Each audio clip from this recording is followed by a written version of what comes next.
اللہ ہمیں اولاد دیتا ہے اور ہم اہمیت دکان کو دیتے ہیں۔ اللہ ہمیں اولاد دیتا ہے اور ہم اہمیت زمینداری کو دیتے ہیں۔ اللہ ہمیں اولاد دیتا ہے اور ہم اہمیت کھیل کود تماشوں کو دیتے ہیں۔ جو وقت ہمیں اپنی اولاد کو دینا چاہیے ایسا نہیں کرتے، جس کا نقصان یہ ہے کہ وہی اولاد بڑی ہو کے صدقہ جاریہ بننے کی بجائے گناہ جاریہ بن جاتی ہے، سکون بننے کی بجائے عذاب بن جاتی ہے، راحت بننے کی بجائے اذیت بن جاتی ہے۔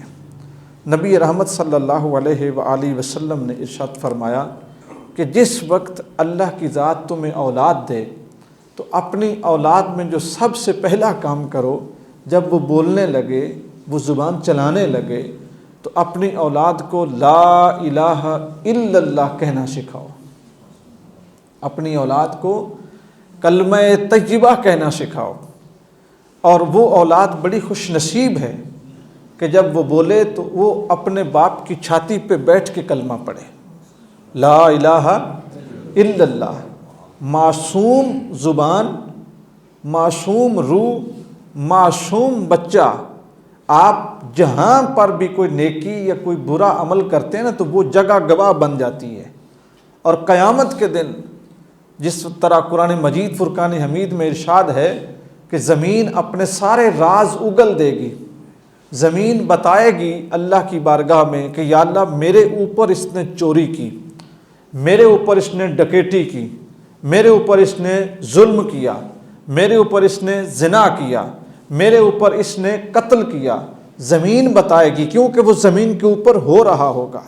تو جس وقت باپ کی چھاتی بچے کی زمین بن جائے، بچہ بیٹھا اپنے باپ کی چھاتی پہ ہو اور اس کا باپ اسے محبت سے سکھا رہا ہو کہ پڑھو لا الہ الا اللہ، لا الہ الا اللہ، تو قیامت کے دن انسان کے جسم کا وہ حصہ اللہ کی بارگاہ میں گواہی دے گا کہ یا اللہ اگر میرے گناہ زیادہ ہے اور تو مجھے جہنم میں جلانا چاہتا ہے، میں تو وہ جگہ ہوں کہ جہاں پہ ایک معصوم سا بچہ بیٹھ کے تیری توحید کی بات کرتا تھا۔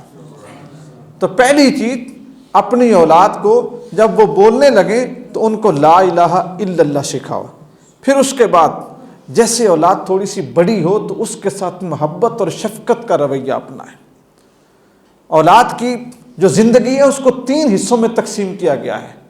سب سے جو پہلے 10 سال ہیں نا، 10 سال اپنی اولاد کے نوکر بن کے رہو، نوکر بن کے رہو، خدمت کرو اپنی اولاد کی، محبت کرو، شفقت کرو۔